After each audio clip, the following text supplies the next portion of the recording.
especially women, right? Women of color Yeah. who are going through these problems, these issues. I want to tell them, right, that they're not alone.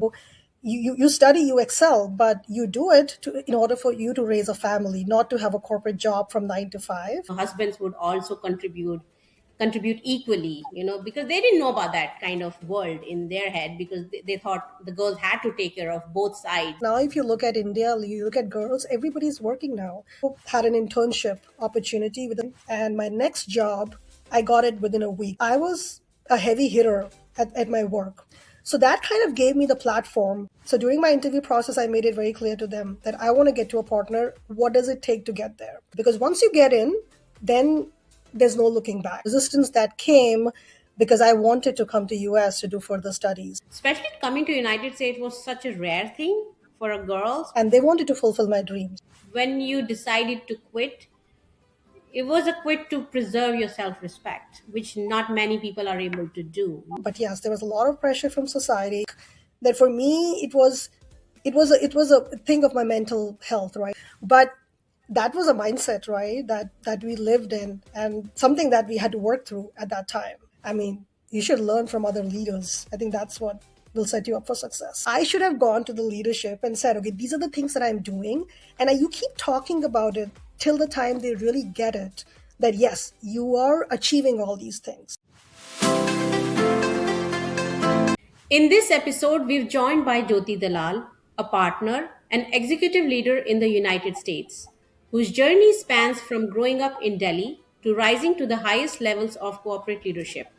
Her path is one of resilience and reinvention, moving to the United States for her master's, building a strong foundation over a decade in corporate roles, navigating setbacks, uncertainty, and workplace politics, and then making a bold restart that led her to partner in just a few years. This is a story of self respect and self worth, of rebuilding after setbacks, staying grounded through uncertainty, and what it truly takes to rise at the highest level of leadership. Hi, Jyoti. Hello. I'm very excited to have you. First of all, thank you so much for joining us. So, Jyoti, I know you personally from a very, very long time because our husbands were batchmates in their bachelors in India and they were friends, and that's how I met you. But we ended up becoming really, really good friends. Of course, I really like you personally, but I was always inspired you of like what you have achieved in the professional world in United States, and I know it's not easy, especially for the color of women of color in this country. So I thought it would be very, very important for my audience to know the journey you had, and I guess they can gain something out of it. So welcome to Sun Up Stories again. Thank you. Yeah, and thanks for having me, Bharati. So Jyoti will start off with few questions. I guess that will help us to understand your journey.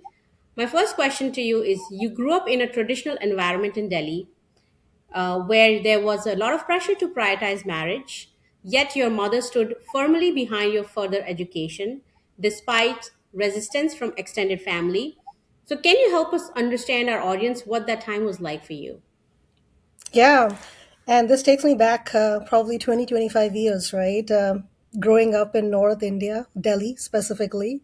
Yeah, but my childhood was very normal, right? Like normal family with the mom was a working mom and dad had his own business, three siblings. My mom and dad were doing whatever it takes, right, to raise a good family, to give right education to their kids. So it's nothing different than how a family is kind of, working together and doing things together. But I would say, yes, the point that you touched on is the resistance, right? The resistance that came because I wanted to come to US to do further studies. So it all kind of started from there. I was a really good student. I was very dedicated. My mom and dad really knew that I was a good student and they wanted to fulfill my dreams. They want to make sure that I get to where I wanted to. But at the same time, the times that we were living in, I'm talking about early 2000s, there was a lot of resistance. There were cultural expectation, especially from a girl child, in terms of how you study, you excel, but you do it in order for you to raise a family, not to have a corporate job from 9 to 5. Because in their head, it's like a disruption, right? If you work, then who's going to take care of the family members? Who's going to take care of the kids, husband? So there were a lot of like things that were revolving around everything that I really wanted to do. But I would say one thing that, yes, my mom really stood up for me for things that I really wanted to do, and that's the reason I'm here.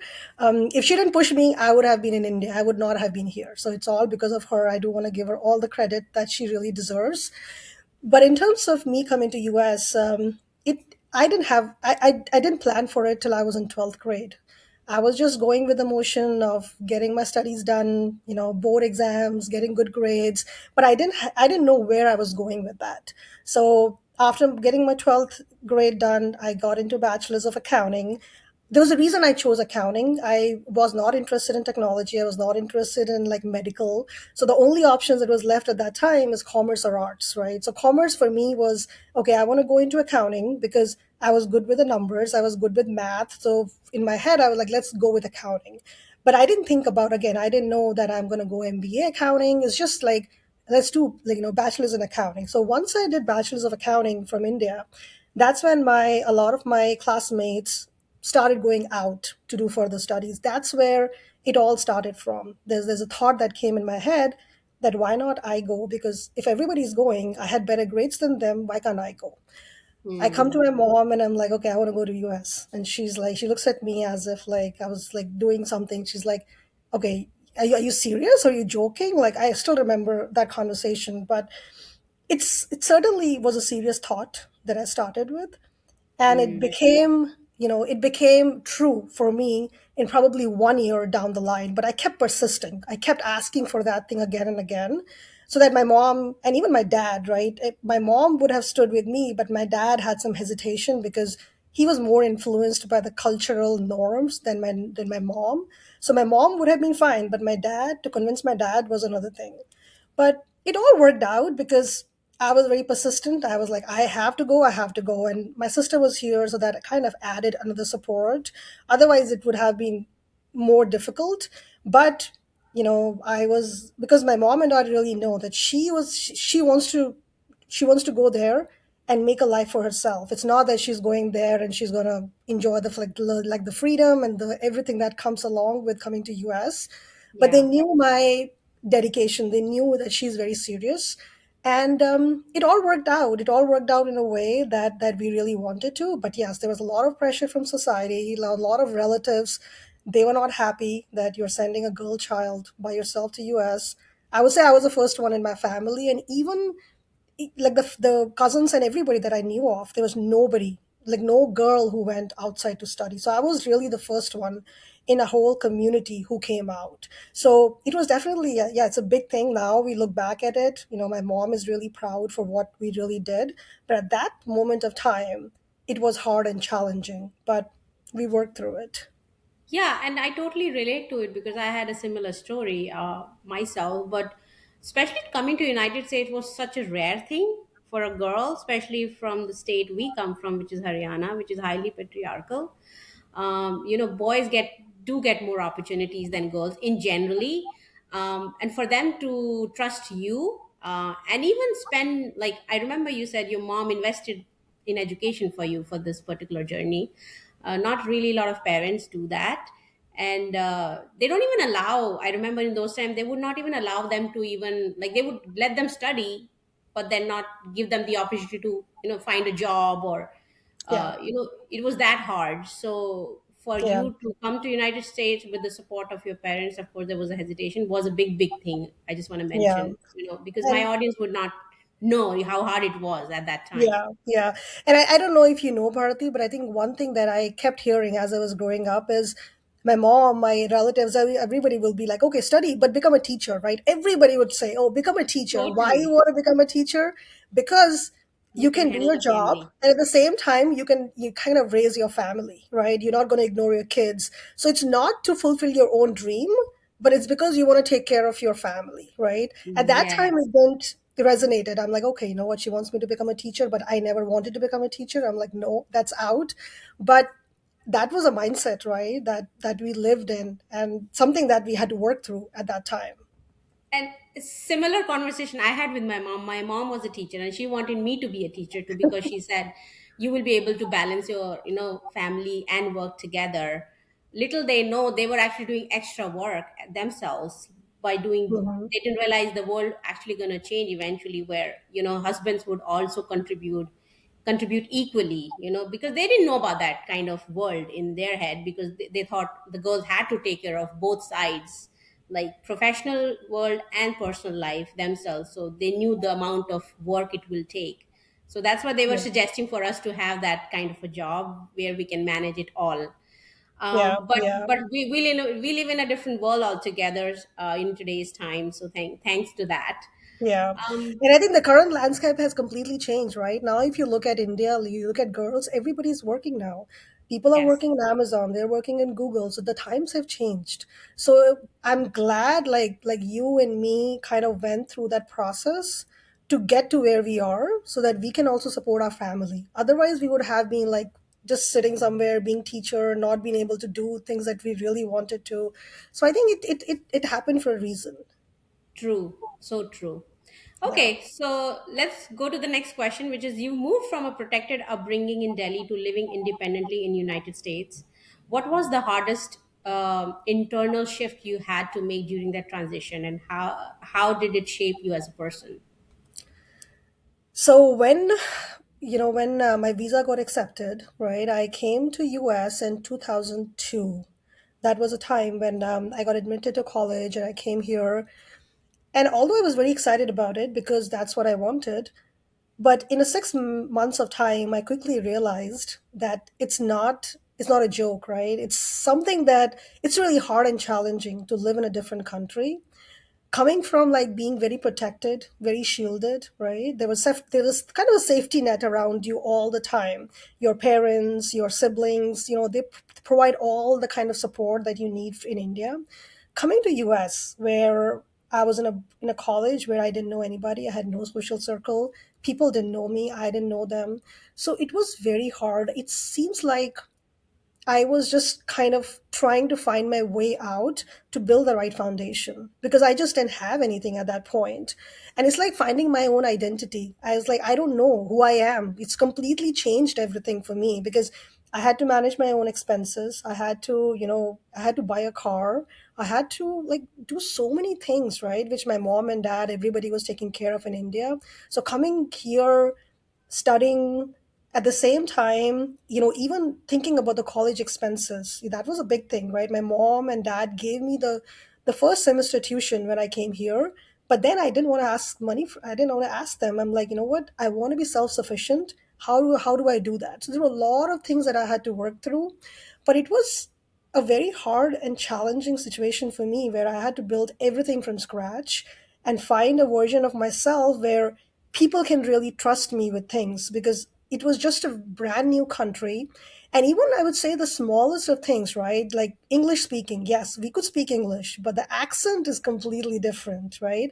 The Yeah. education style that we were used to in India is very different in US. It's not the same. So getting through those changes, I think the first year was very hard and difficult for me. The second year, I think it was okay. By that time, I got used to it. But I would say the first year was very, very difficult. And just addressing those small things which we don't think about Yeah. is something that I did. But again, I think the one thing that I was really grateful about is the college that I came in. We had good support from Indian students, right? They were good. I would say there were 8 to 10 students who we were helping each other with everything. So I think that kind of helped me in kind of progressing it. And the first year was tough, but the second Mm. year I kind of got used to it, and then I got into a flow. I think after that I never looked back, but I would say the first year was very, very tough. Yeah, I think having Indians around kind of helped with the community. Any kind of people who are you can relate to, yeah, culturally, right? Yeah, So I'm sure yeah, that was helpful. And I remember you told me you got a scholarship, you earned a scholarship yourself, and yeah. you also end up borrowing money from your friends. So it was not easy for you to It was settle not down. easy. I mean, I would never borrow money like in India. I've never done anything like that. I But know, yeah. here, in my head, I didn't want to ask for any more money from my parents. I mean, I got my first semester tuition, and that was it. Mm, So as you said, the research assistantship was a second. I mean, my first objective was to get to US. The second objective was to get a research assistantship so that I get that scholarship and I don't have to pay tuition. So that happened after 6 months, where we had a full interview process. There were 12 students were interviewed, and I was the only one who was selected for the internship. But again, I feel that it happened. I don't know why I was selected, to be honest, because there were students who had better GPA than me. But I think there was one side of me who feels that yes, the luck kind of favored me with few situations. But once I got the research assistantship, I didn't have to worry about scholarship, like paying money. I was getting stipend, and I was also working in some catering service to make sure that I can pay my, like my rent and food and everything. But it kind of worked out overall. After the first year, I think it was something that I was able to work through. Okay, awesome, awesome. Okay, so now we're moving, shifting our gears towards your professional life. So you built a strong career working for some big public accounting and consulting firms. How did you get your first break? And how was the experience, especially as a woman of color, trying to find a place in a competitive industry? Yeah, it's I would say it's a very hard question. The reason I'll say it's hard is because once you graduate, then your next objective is to make sure that you find a good job. you know Right. and in my head, because I was an accounting major, I wanted to go for a big four, because any accounting, you talk to any accounting major person, they want to go into the big four. That's the thing that they want to start with. So I was like, how do I get that break, my next break in my career? It happened back in, I think, January of 2006. So Mm, before I went for a big four public accounting firm, I also had an internship opportunity with a small financial statement audit firm, which was based in New Jersey. So that kind of gave me the platform where I learned a lot about how the audits are run in real time, how we interact with clients, because audit is always about client facing, right? You're working a mm, lot with the clients to make mm, sure that you're working through giving them exceptional service. So I kind of learned through the basics of accounting. And then I applied for a job at a big four. My first break was with PricewaterhouseCoopers, which I got in January of 2006. I got interviewed through 3 rounds and I got in.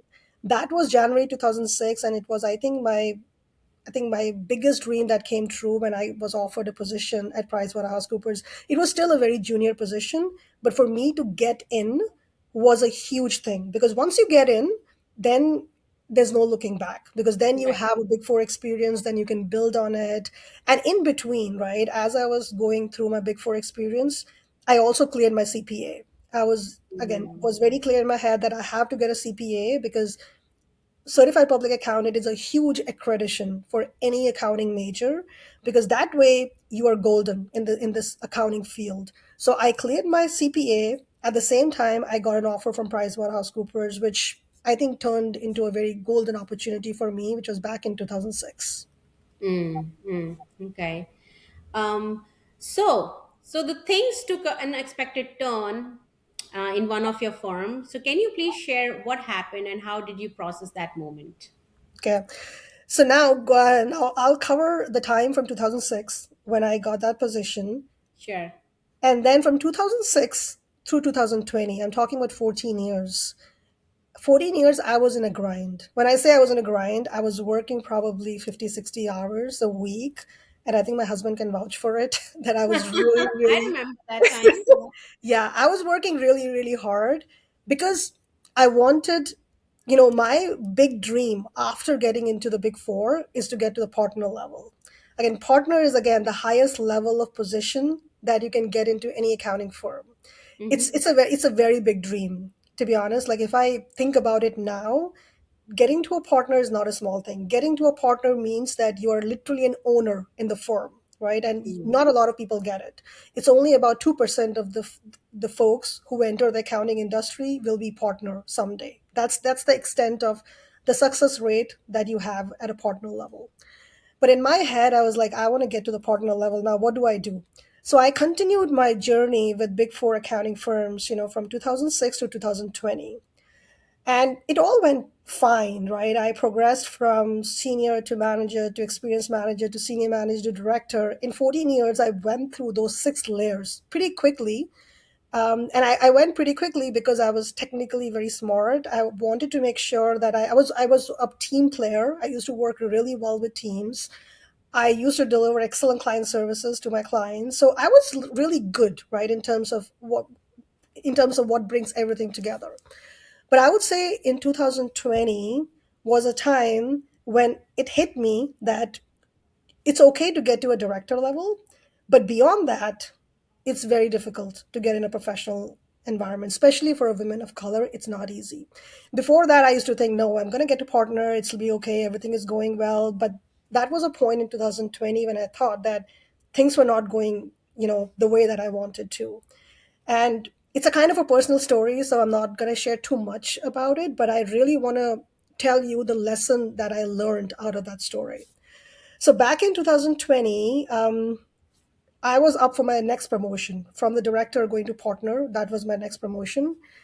But suddenly, and people kept telling me that, oh, you're doing pretty well, you're trending well for a promotion. And suddenly, in like a week's time, things just changed for me. And it just felt like in a week's time, everything just broke down, everything just came down on me. And the reason that happened is that the person who I really trusted the most, they were my counselor and the supporters, they really didn't. I mean, they kind of broke my trust. Let me put it Mm, in a simple way, right? So I was I was expecting these people, my counselor and sponsor, to go and talk to the leadership to say that she's on a path, give her the promotion. But it didn't happen like that. So it was at a point where I'm like, okay, you know what, it's not going in a way that I really wanted to, and my trust has been broken, and then I ended up leaving the firm. So it all happened within, I would say, within 2 weeks. So mm, think about 14 years of hard work, and then in 2 weeks, your world just comes down that you were ready for a promotion, and then people tell you that, no, you're not ready for a promotion, and we're not going to give you the promotion. mm. And again, the people who I trusted, again, they were the one who I felt that they didn't do the right thing. But again, it's a corporate America, right? It's like, yes, some things break your heart, but then again, you have to keep the motivation going, because otherwise you can't put an end to a situation like that. So I ended up leaving my firm.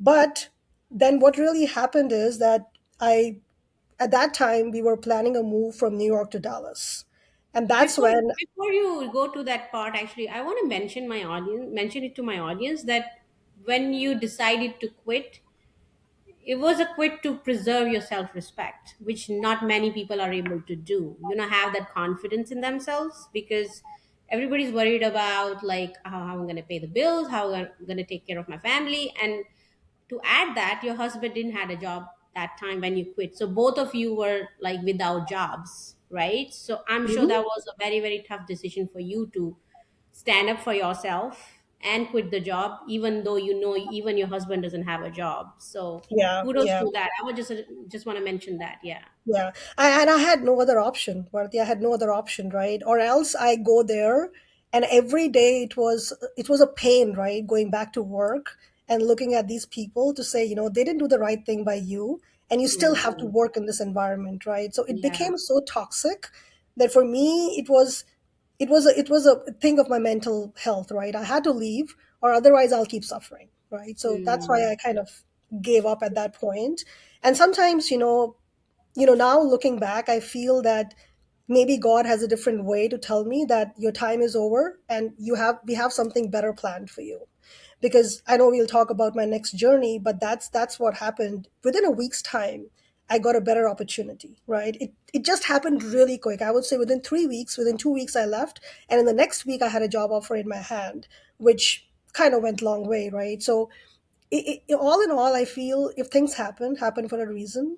But one thing that I'll tell you, right, going back to my learning that I really got out of this experience, was to make sure that you keep talking about yourself in a room, right? What really happened with me, where I went wrong, was I was a heavy hitter at my work. I wanted to get everything done, but I don't think I was really going directly to the leadership and talking about all my accomplishments one on one. I was really relying on these people in the middle to go and talk about myself. And then, looking back, if I look back at these situations, I'm like, why did I even rely on them? I should have gone to the leadership and said, okay, these are the things that I'm doing. And you keep talking about it till the time they really get it that, yes, you are achieving all these things. Because I relied on somebody in the middle to do that thing for me, I think I should just have removed that middle layer and had one on one correction directly with the leadership, which I could have.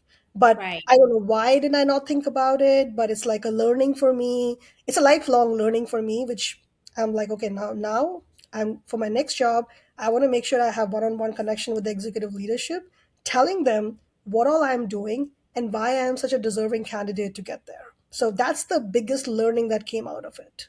And I think many of us don't do that, or we feel like, I mean, our direct manager can convey that message, but when the Yep. calibration or the promotion happens, these discussions, you're really depending on your direct manager Yeah, to yeah, tell yeah, the story, and sometimes it doesn't happen the way you want it to happen. yeah, So yeah. I totally, and I think many of us gonna relate to that. So thank you so much for sharing.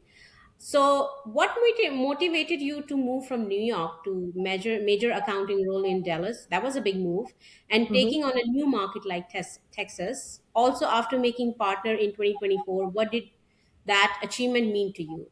And another question: what challenges did you overcome to get there? It's a big question. We can take in parts. Yeah. Yeah, yeah. So after 2020, we were deciding to leave New York and move to a different state altogether. That was going in our head for a long time. During the COVID times, when this thing happened, we were very clear. Now, my husband didn't have a job, I didn't have a job. So now we can start everything from scratch. So that's when we decided on Texas to move to Texas. And as I said, started floating my resume, and my next job, I got it within a week. It was not with Big Four, but the Big Five. It was still a very sizable accounting firm that I got my position in. And luckily, it's a pure luck that the person who was leading the practice here in Dallas was retiring at that time. So they Mm, were looking at somebody who as a replacement who can come and lead this market. I would never have found such a perfect opportunity.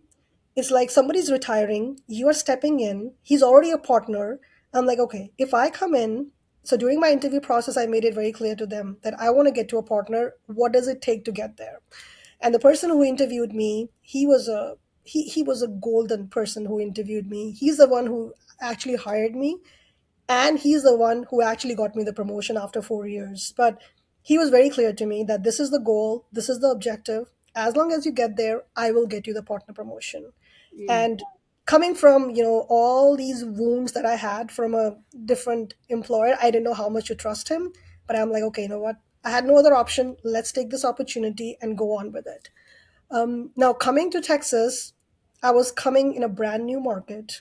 I left all my connections back in New York. The opportunity that was given to me was to expand the market, right? Mm. Without knowing any connections, how do you expand the market? So again, it was a very difficult position for me because I didn't have any connections, and I took a responsibility to expand the market. But again, I took step by step. The first 6 months, I did a lot of internal collaboration, right? Within my company, I got to know a lot of people who can really help me building that connection. Then after the 6 months, I kind of moved toward external connections. I attended so many networking events to say, okay, where can I help with the high visibility networking events in Dallas? And that's when I really started building my connections. Now, and then those connections really started helping me in building the market. So from 2020 to 2023, for 3 years, that's what I did. I built it. I mean, I didn't have a team. I hired a lot of people in my team to make sure that we have a good team supporting the clients. I built my internal connections, I built my external connections, but it's all a step by step process. I didn't want to create everything at once, but I kind of set objectives for myself. Okay, within 3 months I have to do this, within 3 months I have to do that. And it's like sometimes you don't achieve those objectives, but as long as you have a clear path to get there, if not 6 months, it might take 9 months to get there. But it all happened. I mean, 2023, I was in a point where I was put up for partner promotion. I didn't get it in 2023. My heart was all set. Okay, I'm going to get it. I didn't get it. I'm like, it's fine. Okay. At that point, I'm like, okay, should I leave this company also? But I'm like, no, it's fine. Let's give it another year. 2024 is when I finally got promoted. And again, the person who interviewed me, he is the one who actually supported me. He is the one who actually wrote the full business case for me and got me promoted. Mm, So it's like a lifelong lesson for me that sometimes mentors can be so powerful as long as they really have the right mindset. They really want to support you, they'll do it. But there are people who you might think they're supporters, but they're not. So it's like right. it's like a balanced story all the time. Yeah. And personally, many people, they trust somebody as mentor, but they're not really your true mentors because they're not really vouching for you when you're not there in those rooms, when the performance being discussed. Yeah, So you yeah. have to be very, very careful around choosing who are the right mentors for you. Yeah, yeah. So, And then my mentor ended up leaving my firm last year. So it was a big kind of thing for me that the person who I really trusted, has left the company. But it's fine. By that time, I was in emotion. I got my partner promotion. He's doing well. I'm doing well. So it's okay. But for me, I think he was my biggest supporter and mentor throughout my professional life, at least in Dallas. yeah. Well, that's a great story, and how you build up yourself in Dallas was really amazing to know. Yeah, yeah, Okay, so we're reaching to the end now. So my last question to you is: you've been very bold about calling and sharing your not so good experiences and lesson learned on public platforms like LinkedIn. A lot of times we fear and don't want to bring such situations in public. Walk us through the reasoning behind this move, and what message are you trying to send to the folks who follow you? yeah. And this one took me a while. I was never very active on LinkedIn.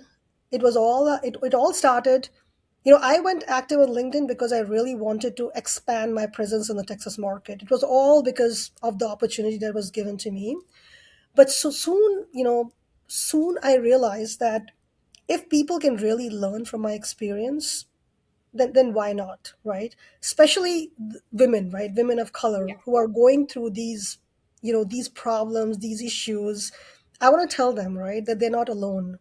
And don't think that if something like what happened, situation like what happened to me, it's not a self-reflection. It's not saying that you are not good enough. It's something that happens in the corporate life all the time.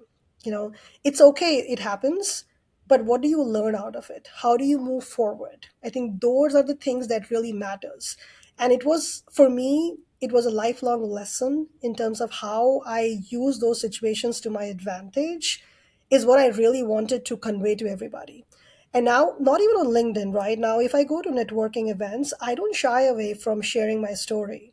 Initially, when that thing really happened to me, I was very reserved. I'm like, I don't want to tell people what they're going to judge me, right? There's a level of judgment that comes with it, thinking that they might think I'm not good enough. That's why they did that to me. But I'm like, no, these things happen so often in corporate America that people need to understand that these things can happen. But just, get up, start moving again, and just start chasing your goals again. You will get it if you have the right persistence, consistency, and structure. You will get to your goals.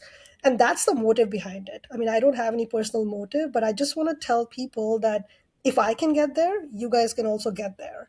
With all the challenges that I had throughout my career, I still got there. And I have the confidence that I'll keep building on my skills to even get higher in the leadership ranks. So if I can do it, I'm sure you guys can also do it. Right. And I mean that's a great lesson, and I always feel personally, if you have the power in some manner, you should always sponsor the people who are hardworking and who deserves to shine. So I'm sure you're also doing in your role, you're trying to empower people around you who deserves to shine in your area or the sector that you work in. Yeah, yeah. And actually, I sit on a couple of boards now, I mean, a non-for-profit boards in Texas. One of them is supporting the women in the leadership roles. So what the role is all about is that you have a group of like probably 20 25 female, leaders who come together.